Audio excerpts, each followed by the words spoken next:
In today's video, we're crafting with t-shirts. I'm going to decorate a couple and I'm going to use some to decorate with. But if you stick around to the end, you'll see where I had a bit of a fail. My name is Diane and this is DIY with Di. And without further ado, let's get started. So for my first project, I'm going to decorate a t-shirt without using a Cricut. I got this t-shirt from Dollar Tree. Yes, Dollar Tree sells t-shirts. Because I saw a shirt that I'm inserting a picture here on Temu, and I thought to myself, I want to redo this. I really like it, but I want to make it my own. So I grabbed a t-shirt and I grabbed my acrylic paint markers and I started drawing and outlining a pumpkin.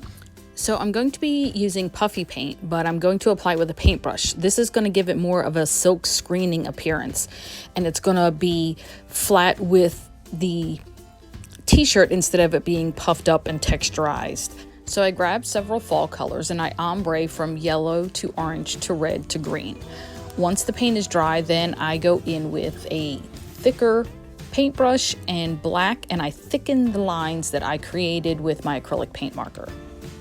Once the pumpkin is dry, then I go in with some white puffy paint to add some highlighting and give it some dimension. And here is my pumpkin t-shirt. I think it's just adorable, and I'm really happy with how it turned out. Which now gives me ideas for the Christmas season. And just think, you could make these and give them as gifts. Now, my next two projects are coming from the same shirt. It's an old shirt, and I wanted to attempt some tie-dye. You'll see a fail way at the end, but these two projects turned out pretty decent. And they were fun. I grabbed yellow and red tie-dye from Dollar Tree. Never tie-dyed before, so this was really an experience. I did red and yellow, hoping that they would mix a little bit more and you would see more orange so that you would have all of the fall colors. Didn't exactly do that, but I still ran with it. So on the bigger portion, I had originally laid one of the wooden leaf cutouts from Dollar Tree on the shirt and tie-dyed around it. So then once everything was dry, I just took a brown acrylic paint marker and outlined the leaf so that it would be the center that was not tie-dyed would be the shape of the leaf. Then my original plan was to make it look more like a canvas and wrap it around the frame. I created the frame by gluing together using some wood glue and super glue wooden Jenga blocks from Dollar Tree. Once I had 7 on the top, 7 on the bottom, 6 on the sides, I added some popsicle sticks to make it a little sturdier, but the shirt itself, the material was not stiff enough, so I just hot glued the frame to the shirt and cut the excess material around the edges. And that was it. It was simple enough, but turned out pretty cute. So here is my framed tie-dyed leaf artwork. I actually think it's pretty adorable, and it actually was kind of a lot of fun. So I hope you give this one a try. Like I said, it was actually very easy. So for the next project, I did it a little differently. I took a smaller portion of the shirt that I tie-dyed, and I actually traced the leaf right in the center. Then I grabbed a frame that I've had from Dollar Tree, took the backing off, and I popped off the 3D butterfly, sprayed adhesive, and I adhered the shirt right to the center of the backing. I went to try and clean the glass and take the wording off, and the glass broke right in my hands. So it actually worked out beneficial.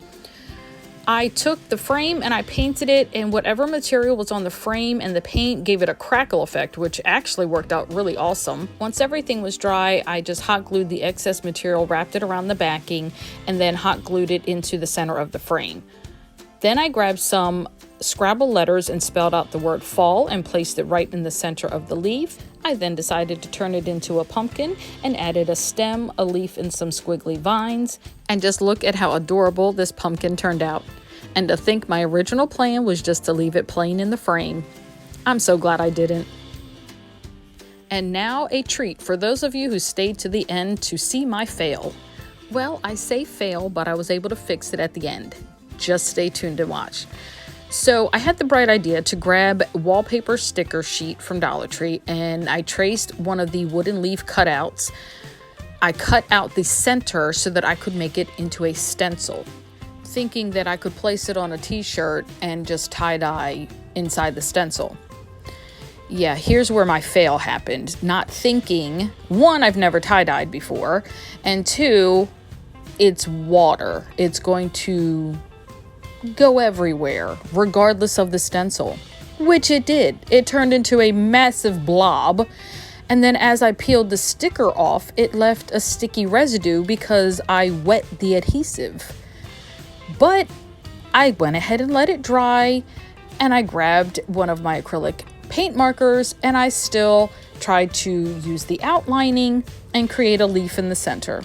So yes, even though the process was a fail, I was still able to fix it, and it turned out pretty great.